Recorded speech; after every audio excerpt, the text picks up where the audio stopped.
Ouais, hier j'étais sur internet et je voulais aller sur mon site préféré YouTube et j'ai fait une découverte incroyable. Laissez-moi vous parler des mystérieuses pyramides japonaises. D'abord les pyramides c'est égyptien, c'est pas japonais. Hein. Mais non Gaston, là je te parle pas des pyramides normales qu'on nous rabâche tous les jours dans les vidéos YouTube sur des théories extravagantes. Là je te parle de pyramides waterproof immergées sous la mer. Et on n'a aucune idée de la façon par laquelle elles ont été construites et encore moins qui les a construites. Mais il existe quand même quelques petites hypothèses. Et laisse-moi maintenant te conter cette histoire. En 1985, Kiyashiro Aratake, qui est un organisateur de plongée sous-marine touristique, décida d'aller faire du repérage pour ses futurs clients. Et un jour, alors qu'il s'était éloigné de ses spots de plongée habituels, il tomba sur une structure vraiment très étrange. Ça ressemblait à des ruines d'environ 150 mètres de long et 40 mètres de large, et à peu près 27 mètres de hauteur, et jusque-là, personne ne les avait découvertes. Bon, déjà, on peut l'applaudir parce que découvrir un truc qui ne l'a jamais été, c'est déjà un exploit en soi. Bon, bah maintenant, il restait plus qu'à trouver pourquoi c'était là et surtout, qu'est-ce que ça représentait. Cette immense chose ressemblait énormément à une pyramide, et elle se situe à une centaine de kilomètres à l'est de l'île de Taïwan, et pour être plus précis, à l'extrémité sud de l'île de Yonaguni. C'est d'ailleurs de là que les ruines tirent leur nom. Et forcément, ça a intrigué des gens, c'est pas tous les jours qu'on trouve une pyramide sous-marine géante. L'un des premiers chercheurs à s'être intéressé au Yonaguni fut un spécialiste en géologie marine. En gros, c'est un mec qui étudie les pierres sous l'eau. Voilà, c'est très réducteur, mais c'est ça son métier. Son nom, Masaki Kimura. Et attention, on parle pas de n'importe quel mec qui étudie des pierres. Diplômé de l'université de Tokyo, c'est un des pionniers de l'étude de géologie marine au Japon. Et c'est aussi un expert en séismologie, c'est l'étude des séismes. Et dans sa carrière, le mec, il a réussi à prédire l'éruption volcanique d'un volcan sur l'île de Miyaki en 1983, sur l'île de Izu-Oshima en 1986, et sur le mont Fugen. Le mec, son super pouvoir, c'est de prédire les éruptions volcaniques. Bon, ça sert pas à grand chose, mais c'est déjà ça. Il a décrit la découverte comme une étrange structure en forme de pyramide. Le Yonaguni Monument ressemble au château ou aux forteresses d'Okinawa. Finalement, l'équipe de Masaki a conclu qu'il s'agissait d'une construction humaine engloutie sous les eaux. Tiens, ça me rappelle un truc, ça, Atlantis, Aquaman, c'est un mec en slip vert, ça te dit rien, toi? Mais le truc intéressant, c'est que si le monument a été construit sur Terre, puis englouti par les eaux, ça voudrait dire que ça s'est produit il y a plus de 10 000 ans, car c'est la dernière fois où le niveau de la mer a augmenté. Et ça voudrait donc dire que le monument aurait été construit 5000 ans avant les pyramides. Attends, parce que là, si c'est vrai, ça remet tout en question, hein. À côté le débat pain au chocolat, chocolatine, c'est le dernier problème de l'humanité, hein. On s'en bat un peu les couilles de toute manière en fait. Une autre hypothèse plus réaliste indique que c'est peut-être un tremblement de terre qui aurait fait tomber la structure sous les eaux. Mais, parce qu'il y a toujours un mais, c'est qu'on a retrouvé une dizaine d'autres structures similaires éparpillées sur différentes îles de l'archipel Ryukyu. Alors je veux bien qu'il y en ait une qui soit tombée sous les eaux à cause d'un tremblement de terre, mais 10, ça fait un peu beaucoup quand même. Et en plus à des endroits différents. Certains chercheurs pensent que les structures pourraient être les restes de la civilisation Mew.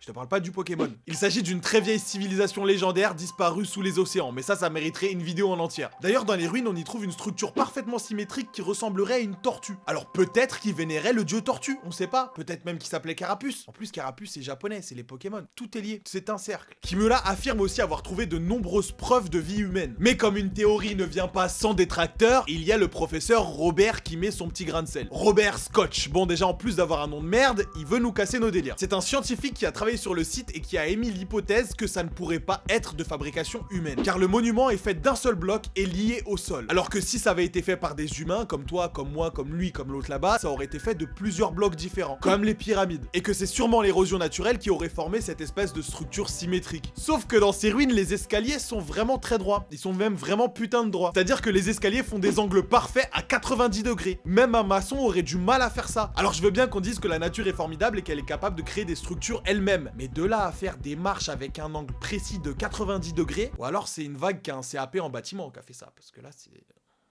c'est très précis quand même. De plus, Masaki a dit avoir découvert des restes de sculptures d'animaux et quelques gravures dans la roche. Mais Robert Scotch les qualifie de griffures naturelles faites avec le temps. Bon, déjà Robert il casse les couilles, mais en plus il pense vraiment qu'un professeur spécialisé dans l'étude des roches sous-marines va confondre une gravure avec une rayure faite par le temps. Enfin, le mec, son travail c'est quand même d'étudier des pierres, à mon avis, il en a vu des érosions faites par le temps. Il sait quand même faire la distinction entre ça, une gravure et une sculpture. Ou alors là on a affaire à une vague qui en plus d'être maçon, est artiste, voilà. Une vague qui, avec l'érosion, arrive à créer des statues d'animaux et des hiéroglyphes.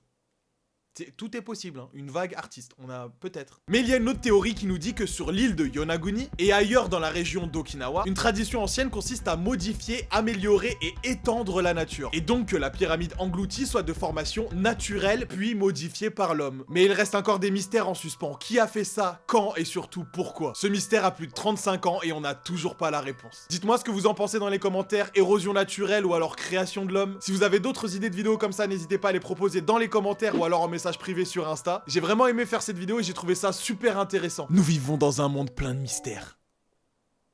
Et j'adore vous le partager. Si tu veux un autre épisode, lâche ton plus gros pouce bleu et je te dis à samedi prochain pour une nouvelle vidéo. Peace. Je suis pas venu tout seul, tu peux m'appeler Gotenk. Je crois bien qu'on est plusieurs à s'embrouiller dans ma tête. Quand je fais ce que j'aime, ça me file le braquemar. Je suis sorti du tartare en dracard comme Ragnar. J'ai l'idée de mettre le feu, mais je suis pas Johnny. Je suis plus du genre de Ace, mon petit frère. C'est lui fille, si t'en as marre de ton mec, appelle-moi sur mon bigot. Je suis sucré comme un malabar, viens goûter à mon bigou. Quand tu m'appelleras Panda, elle m'appellera Daddy. J'ai pas le temps, j'ai pas trois vies, car la vie c'est pas du mandi. Je suis loin d'être pacifiste, fist, j'aime me venger. Feu d'artifice dans orifice, ouais j'aime le danger. Je vais rouler comme Sonic. Jamais lever le pied, percer dans le game, défier la logique. Je vais rouler comme Sonic. Jamais lever le pied, percer dans le game, défier la logique. Je vais rouler comme Sonic. Jamais lever le pied, percer dans le game, défier la logique. La logique. Oh. C'était quoi ça? Oh. Espèce de pédophile.